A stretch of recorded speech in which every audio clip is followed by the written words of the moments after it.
Mais uma aula aqui, ó, do nosso livro de Êxodo, desse planejamento mensal. Aula de hoje, número 3, com o título de Um Grande Livramento e a Primeira Páscoa. Qual que é o objetivo dessa lição de hoje? Quando o coração do homem se endurece para os propósitos de Deus, Deus age em favor do seu povo e traz o livramento.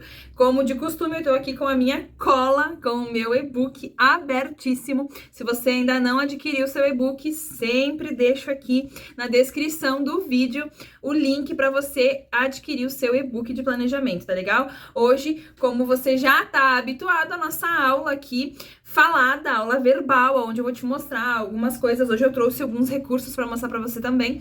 E você usa ali o seu e-book para trabalhar a forma cronológica dos fatos, que vai ser bem bacana para sua turminha. Então, sem mais delongas, pega a tua água ali, porque hoje tem assunto aí pra gente trabalhar.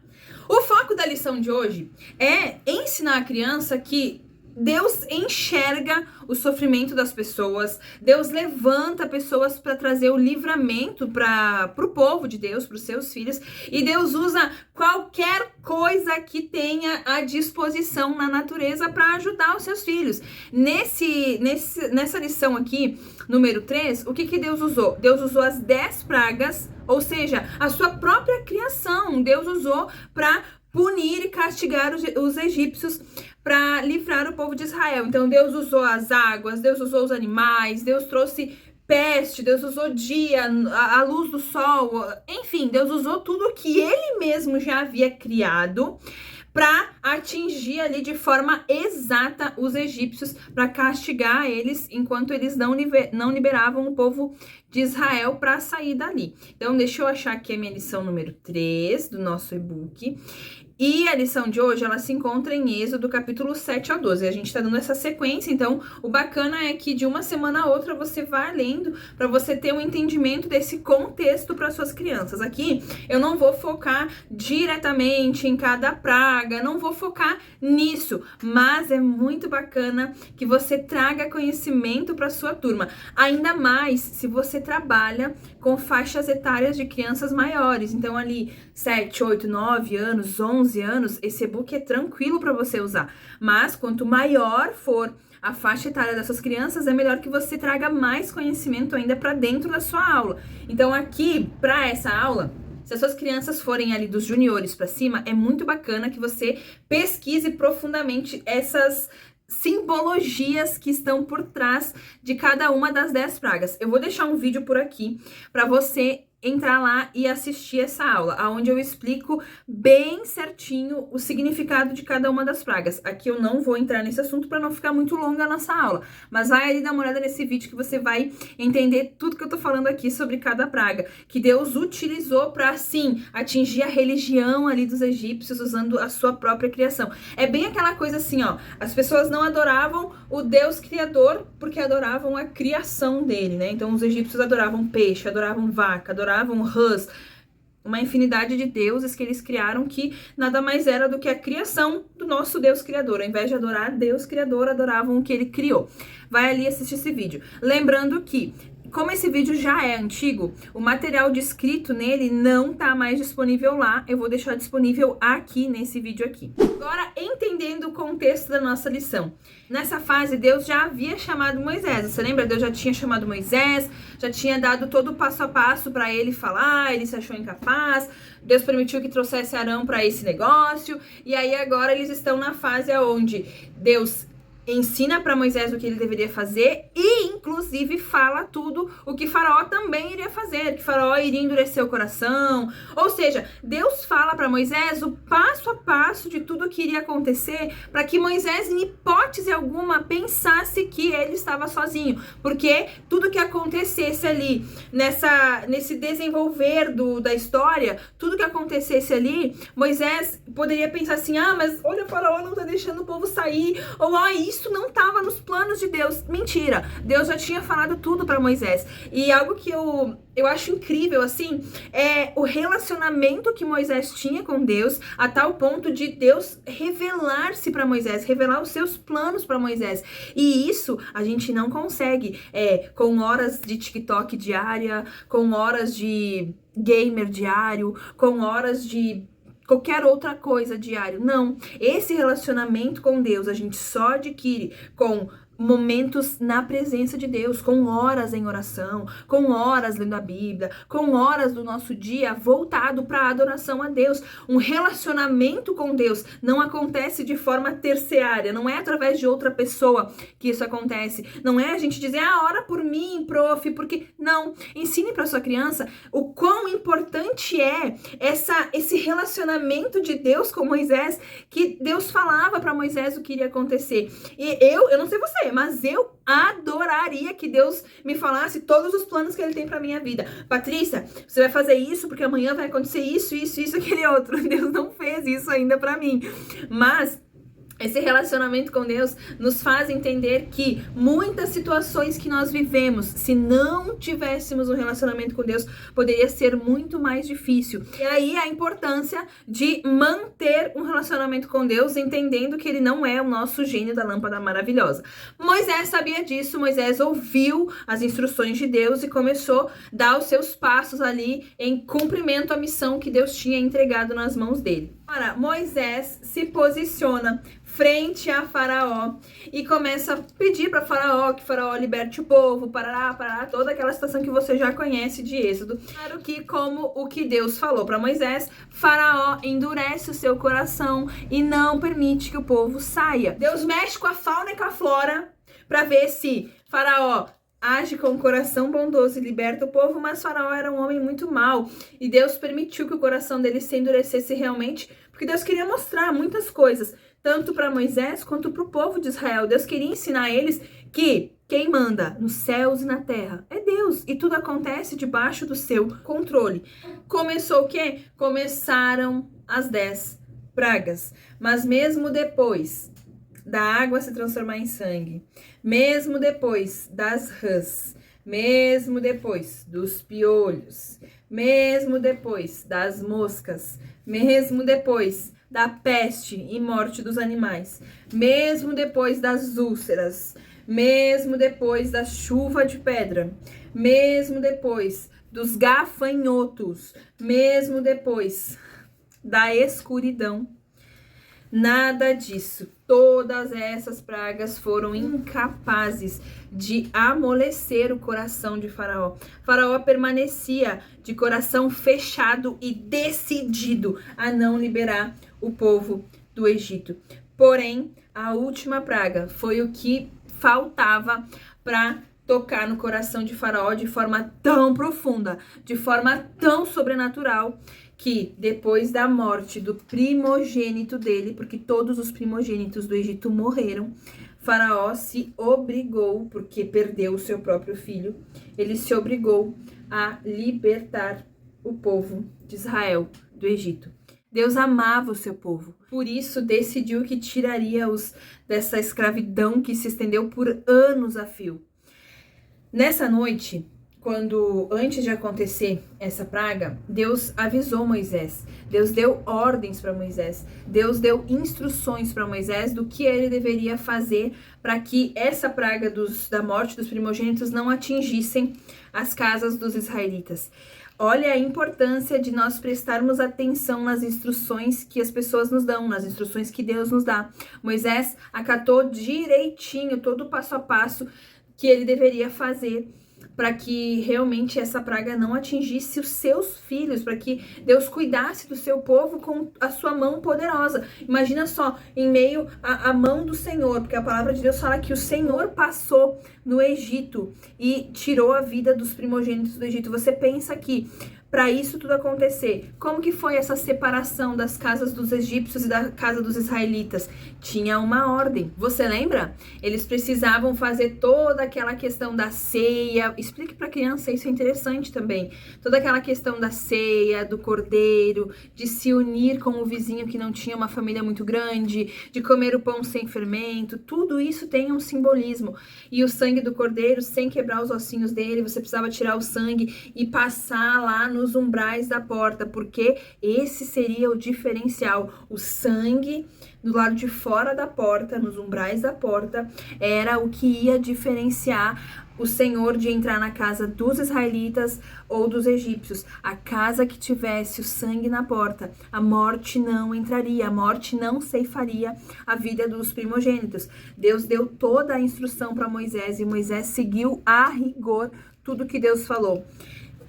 Chegou a noite da tal praga acontecer. E o que se ouve agora? Gritos, correria. Pensa, na casa de todos os egípcios alguém morreu. Na casa de todos os egípcios a morte chegou. Quando alguém morre, o que acontece? Dor, sofrimento, choro, agonia, ansiedade. As pessoas não sabem o que fazer. Então imagina agora, quando acontece isso em uma casa difícil. Imagina na sua cidade isso acontecendo em todas as casas. Todo mundo se deparando lá, meia-noite, por exemplo, né? Todo mundo acendendo a sua luz e encontrando o seu familiar morto. Que crueldade, que coisa mais triste deve ter sido esse dia. E enquanto os egípcios estavam lá chorando a dor, a morte dos seus familiares, dos seus filhos primogênitos, Moisés estava lá com Arão, estava lá com a sua família, os israelitas estavam todos ali juntos, obedecendo a ordem que o Senhor lhes deu. Moisés já sabia que isso tudo ia acontecer. E essa é mais uma prova do valor de ter um relacionamento com Deus, porque Deus sempre vai nos guiar sobre os passos daquilo que Ele tem projetado para nossa vida. Deus sempre vai estar ali com nós, mesmo nos momentos que são difíceis, porque porventura você acha que Moisés ou o povo israelita, vocês acham que eles ficaram felizes de ver todo esse sofrimento lá no Egito? Por mais teimosos que o povo israelita fosse, por mais que eles estavam ali pecando, muitas vezes desobedeciam a Deus, ou estavam ali sendo escravos mesmo dos egípcios, você acha que eles se alegraram com o que estava acontecendo? Eu duvido que eles tenham se alegrado. Porque nós hoje, pensa nós hoje, se morre o filho da vizinha, a fofoqueira que fez alguma coisa lá pra você, você sendo cristão, você vai dizer, ah, bem feito, viu? Foi tarde, morreu. Você não vai falar isso. Você conhecendo a Deus, sendo filho de Deus, cumprindo o mandamento de amar ao próximo como a si mesmo, você não vai se alegrar com a morte do filho da sua inimiga. Pensa, foi isso que aconteceu naquela noite. Moisés obedeceu às ordens e Deus cumpriu a palavra dele também. A morte não entrou e nenhum dos filhos primogênitos dos israelitas foram mortos. O que aconteceu agora? Quando o faraó acorda e se depara com o seu filho morto também, a única decisão que ele toma é: saiam daqui, saiam, vão embora, se sumam do meu Egito, eu não quero mais que esse Deus de vocês aí derrame praga alguma sobre a minha casa, sobre a minha terra, vão embora. Eu imagino que Faraó tenha ficado com tanta raiva do povo, que a única coisa que ele atinou a fazer no momento foi mandar eles embora. Ele nem pensou na economia que seria atingida, porque eram os seus trabalhadores, os seus escravos que estavam ali, e ele estava dispensando. Então ele nem pensou em nada, ele só conseguia agir naquele momento com muita raiva e quem sabe pensando que algo pior pudesse acontecer. Mas o que seria pior do que perder o seu próprio filho? É difícil de imaginar uma situação dessa. Mas na raiva ali, Faraó falou: vão embora, se sumam. E ainda por cima, ó, peguem tudo que vocês querem, saiam daqui com mantimento, agora só vão embora. E aí se cumpre mais aquela parte que Deus falou para Moisés, que eles não sairiam do Egito de mãos abanando. Os israelitas foram de casa em casa pedindo objetos de prata, objetos de ouro. Eles saíram do Egito. Pensa essa situação, que coisa mais maravilhosa. Eles eram escravos, trabalhavam pelo pão de cada dia. E agora Faraó deu permissão para que eles pegassem tudo o que eles quisessem ali do Egito: ouro, prata, objetos, roupas, calçados, e saíssem dali. Eles saíram dali, a Bíblia fala que o povo de Israel saiu do Egito abastecido de recursos. Eles eram antes escravos que trabalhavam ali pelo pão de cada dia. Agora eles saem do Egito com a permissão de Faraó e ainda por cima eles saem do Egito ricos, porque mais tarde você vai perceber na construção do tabernáculo que eles davam as suas ofertas generosamente. Eles ofertavam para a construção do tabernáculo. Da onde você acha que o povo tinha toda essa riqueza? Do Egito. Quando eles saíram de lá, eles saíram abastecidos de tudo que o Egito podia proporcionar para eles. É como se todo o tempo que eles trabalharam como escravos, eles tivessem recebido agora como pagamento as suas moedas, os seus salários atrasados. Olha que interessante a forma como Deus faz as coisas. Deus não faz nada aleatório. Nada do que acontece na nossa vida é de forma aleatória. Deus tinha um propósito para a vida de cada um dos israelitas e Deus ensinou a eles várias lições. Algumas a maioria do povo não aprendeu, porque murmurou, saiu dali. Você vai ver mais adiante nas próximas lições. Mas Deus tinha um propósito para cada uma daquelas vidas ali. E aqui Deus mostrou para Moisés e para o povo que Ele é o Deus que provê os recursos, que provê tudo aquilo que os seus filhos, nós necessitamos. E foi aqui, nessa noite, que eles tiveram que fazer essa ceia, passar o sangue nos umbrais, sair do Egito correndo, não como fugitivos, mas saíram correndo porque Faraó, estava bravo com eles. Foi nessa noite que foi comemorado, Deus intitulou a primeira Páscoa. Deus ordenou que de ano em ano eles comemorassem essa celebração de libertação do Egito. Então, a Páscoa é isso. Ensine a criança, não importa se não é abril, se não é... Ensine a criança que a Páscoa era isso, a Páscoa foi isso. A primeira Páscoa, o Senhor intitulou nessa ocasião da libertação. O povo era totalmente escravo, mas Deus, com a sua mão poderosa, libertou o povo do Egito da escravidão, tornou-os prósperos, ricos, deu todo o mantimento que eles precisavam para viver fora do Egito, já que eles não tinham nada, porque eles eram escravos ali. E foi aqui que foi comemorado a primeira Páscoa, a primeira libertação, a libertação do povo do Egito. E eles deveriam relembrar isso de tempo em tempo e comemorar. Olha a importância de ensinar para sua criança. Nós vamos aprender lá em Levítico sobre as festas. Deus é um Deus festeiro, Deus é um Deus alegre, Deus quer que você dance com Ele na sua casa, Deus quer que você comemore com Ele na sua casa, Deus quer que você ensine os seus filhos, as suas crianças, que servir a Deus não é um bando de regras de não pode, não pode, não pode. Deus, Ele é alegre, Deus festeja, Deus ordenou várias festas para o povo, porque Deus queria que o povo fosse alegre, Deus queria que o povo festejasse, Deus queria ensinar para o povo que todas aquelas leis que mais adiante Ele vai mandar ao povo, os 10 mandamentos, que tudo aquilo era apenas para permitir que o povo se aproximasse de Deus, porque Deus é santo e não permite pecado. Mas que não era só isso, não era só aquela questão de Deus ser um pai malvadão que só dá lei e dá ordem para o filho. Deus queria também festejar com o povo. E olha, eu acho essa parte aqui maravilhosa, porque por muitos anos, minha experiência, eu cresci dentro da igreja e eu não via Deus dessa forma. Eu enxergava o servir a Deus, o ser crente, eu enxergava isso como uma coisa chatíssima quando eu era criança. Por isso que hoje eu falo aqui pra você dessa forma cativante, da forma que você gosta, sabe? Se você não gostasse, você não tava aqui assistindo esse vídeo. Mas por isso que hoje eu falo do meu Jesus dessa forma. Porque quando eu era criança, eu não conseguia enxergar Deus assim. Eu não conseguia ver. Eu só enxergava o Deus que a religião me apresentou. Eu enxergava aquele Deus que eu não posso fazer isso, eu não posso fazer aquilo, eu não vou entrar em detalhes aqui. Não posso fazer aquele outro, não posso. Cara, o que eu posso fazer? Eu não posso fazer nada com esse Deus, então eu não quero esse Deus. Eu quero ir lá pra fora, eu quero ir lá com meus amigos, eu quero ir lá festejar com os meus amigos. E aí, a gente não entende que essa festa, essa festividade, essa alegria lá de fora é totalmente ilusória. Só que por muitos anos não foi me apresentado essa alegria de estar aqui na casa do Pai, essa alegria de um Deus que também é festeiro. É esse o propósito aqui desse planejamento, dessas aulas. Tudo tem o objetivo de você levar esse Deus para suas crianças, esse Deus que liberta o povo da escravidão, esse Deus que traz a provisão para o povo, esse Deus que festeja com o povo. Essa é a intenção, que você apresente para suas crianças um Deus que é realmente vivo e que tudo que Deus fez para aquele povo lá, Deus faz por nós hoje também, como esse povo aqui hoje.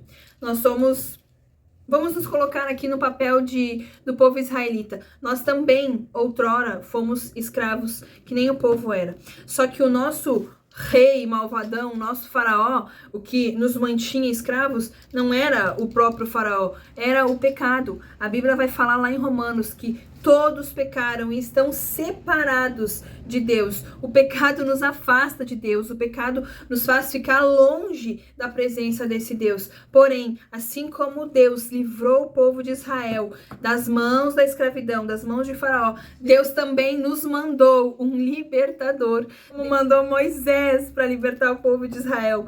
Deus mandou seu filho Jesus para ser o nosso libertador, para nos livrar das garras do pecado. E outrora, nós sendo escravos do pecado, agora já não somos mais escravos. Nós não temos mais esse faraó que nos mantém agonizando no pecado. Não, agora nós temos o nosso Jesus que nos libertou. E nos libertou para quê? Para viver uma vida extraordinária com Ele. E o que Jesus nos proporcionou? Ele nos proporcionou vida eterna. Jesus vem para nos dar vida eterna, para nos dar a salvação. Ele diz que Ele é o caminho, a verdade e a vida, e fora dele não há salvação. Jesus é a nossa Páscoa. Por longos anos, Moisés e os israelitas comemoraram a Páscoa como sendo a libertação lá das mãos de Faraó. Depois que Jesus se tornou humano e veio à terra, ele simboliza o nosso cordeiro, ele derramou o seu sangue. Sabe o sangue lá que Moisés passou nos umbrais da porta? Jesus também derramou esse sangue. E esse sangue derramado na cruz do Calvário é o que nos livra da morte eterna, nos livra de todo o pecado. Jesus nos ama e quer estar do nosso lado todos os dias da nossa vida. Basta você decidir que quer viver um relacionamento com Ele. E aí, você quer? Ai, que lição maravilhosa, que aula maravilhosa. Saí até do script ali do e-book, mas por isso que tá ali disponível para você. Você vai ler, você vai estudar, mas o melhor e o mais importante é que você seja guiada pelo Espírito Santo para atingir realmente a necessidade espiritual das suas crianças.